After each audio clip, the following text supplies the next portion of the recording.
What you see here is the Teardrop Memorial.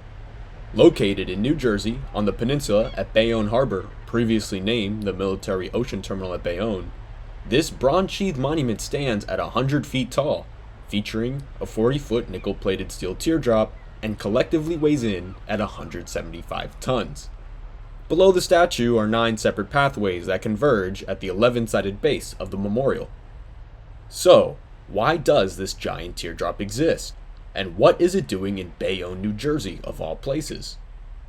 The Teardrop Memorial, also known as the Tear of Grief, was given to the United States in 2005 as a gift from Russia to show empathy for the lives lost during the terrorist attacks on September 11, 2001. The creator of this monument is Zurab Tsereteli, a Russian artist known for his controversially dramatic and untraditional statues.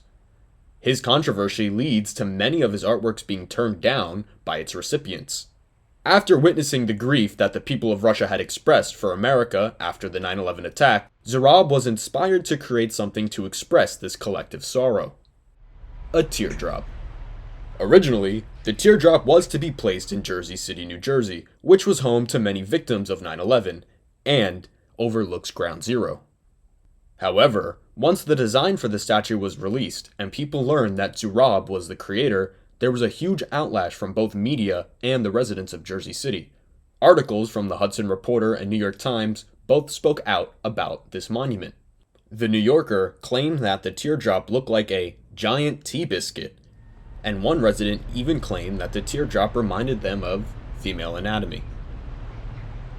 ProArts Jersey City, an art gallery, stated that the so-called gift was an insensitive, self-aggrandizing piece of pompousness by one of the world's blatant self-promoters. That statement was later reinforced when it was revealed that Zurab had actually spent $12 million of his own money to finance the project, although the teardrop was labeled as a gift from the people of Russia.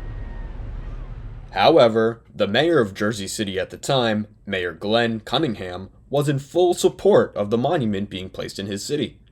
Unfortunately, before the teardrop was finished and brought to the US, Mayor Cunningham passed away, and along with the mayor, all support for the project in Jersey City was lost. So, the monument was moved to the city over, Bayonne. Bayonne was actually just as good a fit for the monument as Jersey City was, if not better. This is because on September 11, 2001, Bayonne had sent out their own firefighters to assist on the day of the attack, and the days following during the aftermath. The tip of the peninsula, where the teardrop is located, had also acted as a docking site for survivors, who were transported across the Hudson River by boat. The ceremony for the Teardrop Memorial took place on September 16, 2005, days after the remembrance anniversary of the terrorist attacks on September 11, 2001.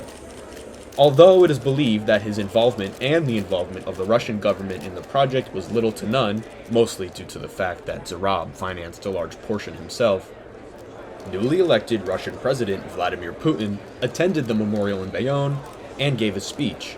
Within his speech, Vladimir Putin sympathizes with America while also claiming to have helped end fascism and promises to help end terrorism. Not too long after the unveiling event, it was discovered by visitors of the teardrop that not all the names etched in stone were entirely accurate.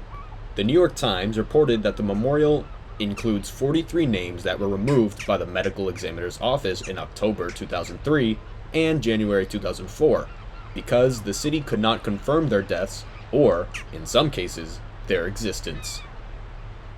Apparently, Zurab used an outdated list, and by the time the teardrop was installed, it was set in stone. Nearly 20 years later, this heartfelt, insensitive, self-aggrandizing piece of pompousness by one of the world's blatant self-promoters sits alone at the edge of Bayonne. A memorial of remembrance, long forgotten.